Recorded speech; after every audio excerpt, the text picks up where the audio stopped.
வணக்கம்.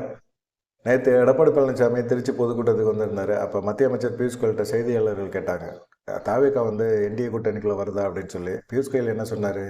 அவர் எடப்பாடி பழனிசாமிகிட்ட இது சம்மந்தமாக விசாரிங்க அப்படின்னு சொல்லிட்டாரு. எடப்பாடி பழனிசாமிகிட்ட ஏன் விசாரிக்க சொன்னார்? எடப்பாடி பழனிசாமி என்ன சொல்லுவார்? அதை கடைசியில் பார்க்கலாம்.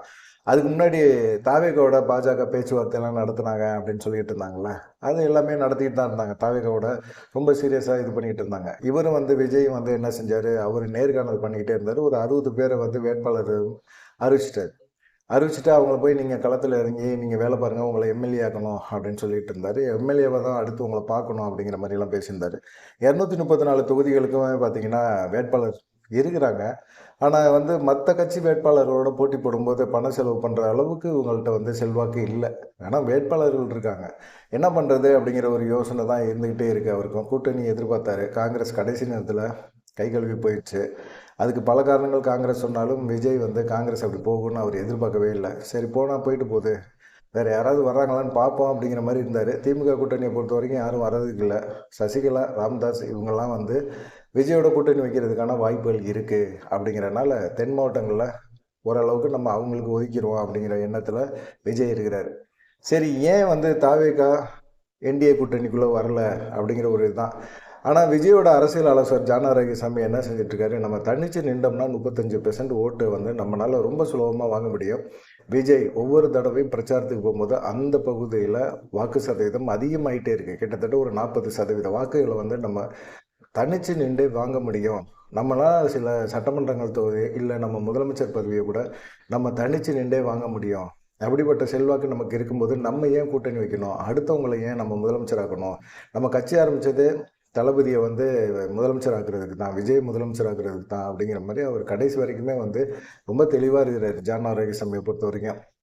ஆனால் ஆதவர்ஜுனா என்ன செய்கிறாரு? அவர் தான் ஒரு டீம் வச்சுருக்காருல்ல, அந்த டீமை வச்சு அவர் என்ன செய்கிறாரு? ஒவ்வொரு சட்டமன்ற தொகுதியிலுமே அனலைஸ் பண்ணுறாரு. அனலைசிங் பண்ணி அவர் இப்போ என்னென்னா முன்ன காட்டிலுமே இப்போது இந்த சங்கீதா பிரச்சனை வெளியே பரவ ஆரம்பித்த பிறகு விஜயோட மாஸ் கொஞ்சம் குறைஞ்சிருக்கு அப்படிங்கிறத அவர் தெரியுது.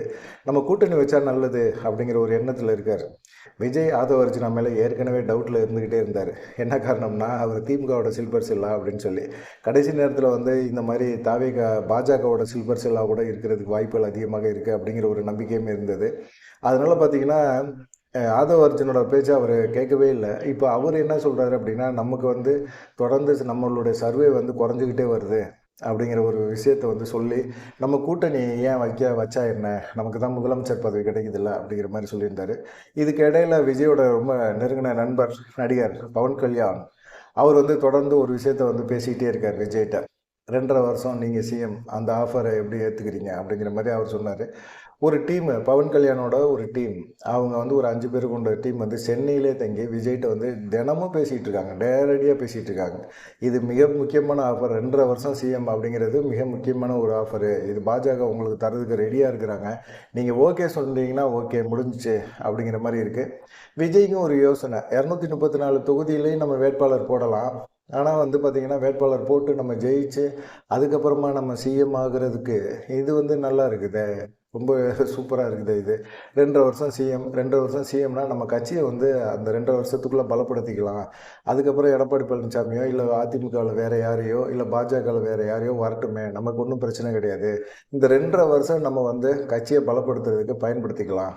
ஏன்னா எல்லா கட்சியில் இருக்கிற முக்கியமான நபர்கள் எல்லாத்தையுமே கொஞ்சம் செல்வாக்காக கொண்டு வர்றதுக்கான வாய்ப்புகள் இருக்கு அப்படிங்கிற ஒரு எண்ணம் அவர் மைண்டில் ஓட ஆரம்பிச்சது. சரி, இதுக்கு நம்ம ஓகே சொல்லிடுவோம் அப்படிங்கிற மாதிரி. சரி, இந்த 2.5 வருஷம் சிஎம் அந்த அக்ரிமெண்ட்டுக்கு நான் ஓகே அப்படிங்கிற மாதிரி விஜய் சொல்லியிருக்காரு. எடப்பாடி பழனிசாமிகிட்ட கேட்கணும்ல. எடப்பாடி பழனிசாமி தானே அந்த என்டிஏ கூட்டணியில் முதலமைச்சர் வேட்பாளர் அப்படின்னு சொல்லியிருக்காங்க. அவர் 5 வருஷம் முதலமைச்சர் வேட்பாளருக்காக நிற்கிறார். ஆனால் அதிமுக தனி பெரும்பான்மையில் வெற்றி பெறும் அப்படின்னு சொல்கிறாரு. நேற்று டிடிவி தினகரனும் அதை தான் பேசுகிறாரு. அதிமுக தனி பெரும்பான்மையில் அதிமுக ஆட்சி அமைக்கும் அப்படிங்கிற மாதிரி பேசுகிறாரு. டிடிவி தினகரன் இப்படியெல்லாம் பேசுவாரா அப்படிங்கிற மாதிரி கேள்வியெல்லாம் இருக்குது. ஏன்னா எப்படி பேசுகிறது? அதிமுக ஒரு துரோகிகிட்டேருந்து பறிக்க போகிறேன் அப்படின்னு பேசிவிட்டு எடப்பாடி பழனிசாமி முதலமைச்சர் ஆவார், அதிமுக தனி பெரும்பான்மையில் ஆட்சி அமைக்கும் அப்படிங்கிற மாதிரி பேசுகிறாரு. இதெல்லாம் ஏற்றுக்க முடியாது. டிடிவி தினகரன் இந்த தடவை அவருக்கு 9 சீட்டு தராங்க.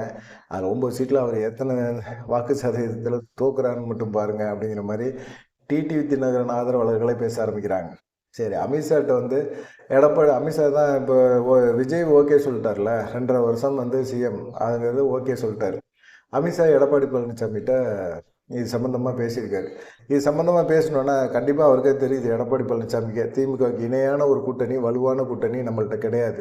நம்மகிட்ட இருக்கிறதெல்லாம் சொத்தையும் பத்தையுமா தூக்கி அள்ளி போட்டு வச்சுருக்கிறோம். இதை வச்சு நம்ம பெருசாக ஜெயிக்கிறதுக்கு வாய்ப்பே இல்லை. ஜெயிச்சு 2.5 வருஷம் நம்ம சிஎம்மாக இருக்கலாம் அப்படின்னா அதுக்கு ஓகே அப்படிங்கிற மாதிரி அவருக்கும் ஒரு குழப்பமான மனநிலை. நான் கட்சி நிர்வாகிகள்கிட்ட எல்லாம் ஆலோசனை பண்ணணும் இது சம்மந்தமா அப்படின்னு சொல்லியிருக்காரு. சரி, கட்சியோட நிர்வாகிகள்கிட்ட ஆலோசனை பண்ணுறது நல்ல விஷயம் தானே. நாளைக்கு ஏன் இப்படி பண்ண அப்படி பண்ணேன்னு கேட்பாங்க அப்படின்னா, எடப்பாடி பழனிசாமி கட்சி நிர்வாகிகள்கிட்ட யார்கிட்டையுமே பெருசாக ஆலோசனை பண்ணவே இல்லை. இது சம்மந்தமாக யார்கிட்டையுமே ஆலோசனை பண்ணலை. ஆனால் அவர் டைரெக்டாக என்ன செஞ்சார், அவங்க குடும்ப உறுப்பினர்கள்ட்ட பேசியிருக்காரு. குடும்பத்தில் இருக்கிறவங்க, நல்லது கெட்டதுன்னு கலந்துக்கிறவங்க, அவங்கள்ட்ட வந்து இது சம்மந்தமாக பேசியிருக்காரு. அமித்ஷா இப்படி சொல்கிறாரு, என்ன பண்ணலாம், நமக்கு வந்து கண்டிப்பாக ஆட்சி அமைக்கிறதுக்கான வாய்ப்புகள் ரொம்ப குறைவு. எல்லா சர்வேயும் சொல்கிறது திமுக தான் திரும்ப வரும்னு சொல்கிறாங்க. இந்த கூட்டணி பலமான கூட்டணி இல்லை. விஜய் வந்தால் அது கொஞ்சம் பலமாக இருக்கும். அப்படி வந்துச்சு அப்படின்னா கண்டிப்பாக நம்ம ஆட்சி அமைக்கலாம். 2.5 வருஷம் நமக்கு தருவாங்க. முதல் 2.5 வருஷம் நம்ம கேட்டு எப்படியாவது கெஞ்சி கூத்தாடி காலில் விழுந்தாவது நம்ம வாங்கிடலாம். வாங்கிட்டு அதுக்கப்புறமா அடுத்த 2.5 வருஷம் எம்எல்ஏக்களை எல்லாம் சரி கட்டி நானே திரும்பவும் 2.5 வருஷம் இருக்கிறதுக்கான ஒரு முயற்சி எடுத்துறேன் அப்படின்னு சொல்லி பேசியிருக்கிறாரு. ஆனால் பாஜகவிட்ட நீங்கள் இந்த பப்பெல்லாம் வேவாது. சசிகலாட்ட நீங்கள் பண்ணியிருக்கலாம், ஓபிஎஸ்கிட்ட பண்ணியிருக்கலாம், அதிமுக நிர்வாகிகள்கிட்ட வந்து சட்டத்திட்ட விதிகளை மாற்றி ஏமாற்றிருக்கலாம். ஆனால் இந்த விஷயங்களை நீங்கள் பாஜகட்ட பண்ண முடியாது. பாஜக ரொம்ப உஷார் இந்த விஷயத்தில். உங்களை இப்போது தனி மெஜாரிட்டி இல்லாமல் பண்ணுறதுக்கு தான் அவங்க இந்த மாதிரி ஒரு ஸ்கீமே கொண்டு வராங்க. 2.5 வருஷம் சிஎம் அப்படிங்கிற விஷயத்தை கொண்டு வராங்க. அதனால் நீங்கள் உஷாராக இருக்கிறது ரொம்ப நல்லது அப்படின்னு சொல்லிட்டாங்க. குறைஞ்சது நீங்கள் அதிமுக 160 தொகுதியிலையாவது போட்டி போட்டாகணும். அப்படி இல்லை அப்படின்னா உங்களுடைய எதிர்காலமே கேள்விக்குறியாயிடும், பார்த்துக்கங்க அப்படிங்கிற மாதிரி சொல்லிட்டாங்க. 160 தொகுதி தாவேக இந்த சைடு வந்துச்சு அப்படின்னா 160 தொகுதியில் வந்து அதிமுக கண்டிப்பாக ஓட்டு போடும், வேட்பாளர் நிறுத்த முடியாது. அதுவே அதிமுகவில் இருக்கிற வேட்பாளராக சீட்டில் நிற்கணும்னு நினைக்கிற அவங்களுக்கு மிகப்பெரிய ஒரு அதிருப்தியாக இருக்கும். அவங்களும் வந்து பார்த்திங்கன்னா பயங்கரமான ஒரு டென்ஷனில் இருப்பாங்க. இப்படி நிறைய விஷயங்களை பார்க்கும்போது பார்த்திங்கன்னா அதிமுகவுக்கு இது சரிப்பட்டு வராது அப்படிங்கிற ஒரு எண்ணம் எடப்பாடி பழனிசாமிக்கு வந்துருச்சு. குடும்பத்தில் இருக்கவங்களும் பார்த்திங்கன்னா அப்படியே மூளையை கழுவி திரும்பவும் ஃப்ரெஷ்ஷாக மாட்டி விட்டாங்க எடப்பாடி பழனிசாமிக்கு. எடப்பாடி பழனிசாமி என்ன பண்ணுறதுன்னு தெரியல. அப்புறமா அமித்ஷாட்ட கேட்கும்போது, இல்லை 2.5 வருஷம் சிஎம் அப்படிங்கிறதுல வந்து கட்சிக்காரங்க யாருமே ஏற்றுக்கலை. அதிமுக எவ்வளோ பெரிய இயக்கம், ஏன் வந்து நம்ம வந்து இன்னொருத்தங்களுக்கு முதலமைச்சர் பதவியை வந்து பகிர்ந்து கொடுக்கணும் அப்படின்னு சொல்கிறாங்க. தொண்டர்களும் சரி, கட்சியில் இருக்க சீனியர்களும் சரி கடுமையாக இருக்கிறாங்க. நாங்கள் 2.5 வருஷம் சிஎம் அப்படிங்கிற ஒரு விஷயத்தை வந்து நாங்கள் ஏற்றுக்க முடியாது அப்படின்னு சொல்லிட்டார். விஜய் ஓகே சொல்லிட்டாரு, எடப்பாடி பழனிசாமி நோ சொல்லிட்டாரு. என்ன பண்ணுறது, ரொம்ப கஷ்டமாயிடுச்சு அவருக்கு. அமித்ஷாவுக்கு என்ன சொல்கிறதுன்னே தெரியல. சரி, நீங்கள் நல்லா யோசிச்சிங்க அப்படின்னு சொல்லிட்டாரு. இல்லை, இதுதான் முடிவு அப்படிங்கிறதையும் எடப்பாடி பழனிசாமி அழுத்தம் திருத்தமாக சொல்லிட்டார். அதுக்கப்புறம் தான் நைனா நாகேந்திரன், இல்லைங்க நாங்கள் விஜயோட எல்லாம் பேச்சுவார்த்தையெல்லாம் நடத்தலைங்க அப்படின்னு சொல்லிட்டாரு. நாங்கள் விஜய்க்கு அழைப்பு விடுத்தார் இந்த ஒரு செய்தி தொடர்பாளர் பிரசாந்த் அப்படிங்கிற அவரை கட்சி பதவியிலேருந்து அவரை தூக்கிட்டார் நைனா நாகேந்திரன். அதுக்கப்புறம் தான் அண்ணாமலை டீயும் காப்பியும் ஒன்றா கலக்க முடியாது அப்படிங்கிற மாதிரி, விஜய்க்கு வேறு சித்தாந்தம், எங்களுக்கு வேறு சித்தாந்தம், அதனால் கூட்டணிக்குள்ளே எல்லாம் வர்றதுக்கு வாய்ப்பு இல்லைங்க அப்படிங்கிற மாதிரி சொல்லிட்டாரு. தாவேகாவில் வந்து நிர்மல்குமார், நாங்கள் பாஜகவுடைய பேச்சுவார்த்தையெல்லாம் நடத்தவே இல்லைங்க அப்படிங்கிற மாதிரி அவரும் பேசினார். நேற்று திருச்சிக்கு வந்திருந்த எடப்பாடி பழனிசாமி திருச்சியில் செய்தியாளர்கிட்ட சொல்லும்போது, நாங்கள் தாவேகாவோட எந்த விதமான ஒரு பேச்சுவார்த்தையும் நடத்தலை அப்படின்னு அழுத்தமாக சொல்கிறதுக்கு காரணம் என்னென்னா, விஜய் கேட்ட சிஎம் 2.5 வருஷம் சிஎம் அப்படிங்கிற இந்த ஆஃபரை பாஜக கொடுத்தது. ஆனால் எடப்பாடி பழனிசாமி கொடுக்கல அப்படிங்கிற ஒரு விஷயத்தினால அவர் அழுத்தம் திருத்தமாக தாவேகோட நாங்கள் பேச்சுவார்த்தை நடத்தலை அப்படின்னு சொல்லிட்டார். எப்போ இந்த பிரச்சனைக்கு ஒரு முற்றுப்புள்ளி ஆயிடுச்சு. ஆனால் இந்த பிரச்சனையை பற்றி இனிமேல் பேசாதீங்க அப்படிங்கிறது தான் எல்லாத்தோட கருத்துமா இருக்குது. அதை தாண்டி பார்த்திங்கன்னா 4 முனை போட்டி அப்படிங்கிறதுல தெளிவாக இருக்கிறாங்க. தாவேகா தனித்து தான் போட்டி போடும். கடைசி நேரத்தில் சில கட்சிகள் கூட்டணிக்கு வர்றதுக்கு கூட வாய்ப்புகள் இருக்குது அப்படின்னு சொல்கிறாங்க. கூட்டணிக்குள்ளே என்ன பெரிய கட்சி வந்துட போகுது, சசிகலா, ராமதாஸ் இவங்கெல்லாம் கூட்டணிக்குள்ளே வர்றதுக்கான வாய்ப்புகள் இருக்குது. தொகுதி பங்கீடு சம்மந்தமான பேச்சுவார்த்தையெல்லாம் உடனே முடிச்சுடுவாங்க அப்படின்னு சொல்கிறாங்க. பார்க்கலாம் என்ன நடக்கும் அப்படின்னு சொல்லி. உங்களுடைய கருத்துக்கள் என்ன அப்படிங்கிறதை மறக்காமல் கமெண்ட் பண்ணுங்கள், சப்ஸ்கிரைப் பண்ணுங்கள், லைக் பண்ணுங்கள். நன்றி, வணக்கம்.